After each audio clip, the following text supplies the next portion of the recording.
ఇద్దరు తల్లులు ఒక తండ్రి ఇదేమిటి అనుకుంటున్నారా 3% బేబీ కాన్సెప్ట్ పై ఇప్పుడు యూకేలో పెద్ద చర్చ సాగుతోంది. ఆ దేశ పార్లమెంట్ ఈ సైంటిఫిక్ ప్రక్రియని సమర్థిస్తూ ఓటింగ్కి వెళ్ళింది. ముగ్గురు వ్యక్తులతో పిల్లలను సృష్టించే చట్టానికి యూకే పార్లమెంటు ఆమోద ముద్ర పడినట్టే. 382 మంది ఈ చట్టాన్ని సమర్థించగా 128 మంది సభ్యులు దీన్ని తీవ్రంగా వ్యతిరేకించారు. దీనిపై పార్లమెంట్లో విస్తృతంగా చర్చ జరిగింది. తల్లి నుంచి వారసత్వంగా సంక్రమించే వ్యాధులను అరికట్టేందుకు ఈ తరహా ప్రయోగాలు మెరుగైన ఫలితాలనిస్తున్నాయి.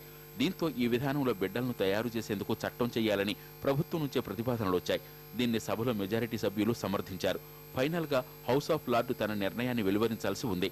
అన్ని అనుకున్నట్టు జరిగితే ఈ తరహా విధానంలో మొదటి బేబీ వచ్చే ఏడాదిలో పుట్టే అవకాశం కనిపిస్తోంది.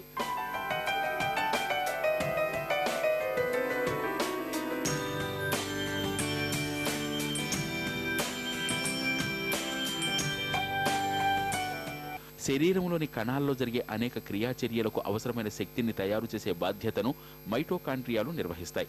వీటిని తల్లి నుంచి బిడ్డ గ్రహిస్తాడు. మైటోకాండ్రియా లోపం కారణంగా బిడ్డకు బ్రెయిన్ డ్యామేజ్, హార్ట్ ఫెయిల్యూర్, అంధత్వం లాంటి సమస్యలు రావచ్చు.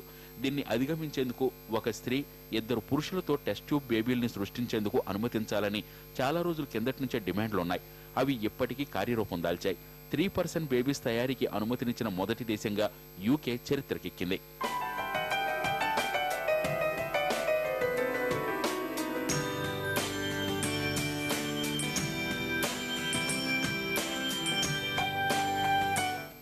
ప్రజల్లోనూ 3% బేబీస్ అంశం చర్చనీయాంశంగా మారింది.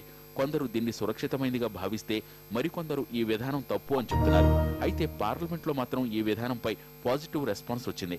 ఇదో గొప్ప ఆవిష్కరణ, దీన్ని ముందుకు తీసుకువెళ్లాలని వైద్య ఆరోగ్య శాఖ మంత్రి ప్రకటన చేశారు.